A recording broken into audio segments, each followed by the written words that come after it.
Hello everyone and welcome back to the channel. In today's video, I am going to teach you on how to fix Google Play gift card more info needed error. So, without further ado, let's begin.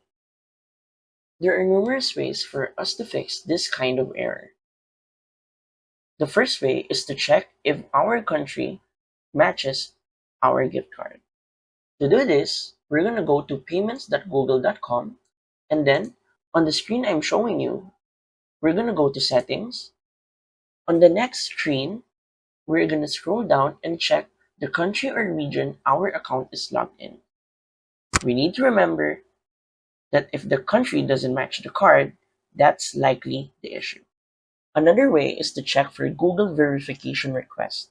To do this, we're going to check our Gmail for a message from Google Payments. If they ask you to verify your identity, follow the link and provide the documents needed. Lastly, if all of the methods I've mentioned above still did not work, we're going to contact Google support directly.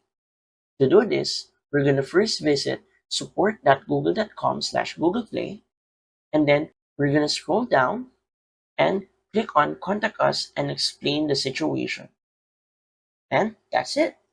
So, if you find this video helpful, please don't forget to click like, share, and subscribe to the channel for more helpful video tutorials. See you in the next video. Peace!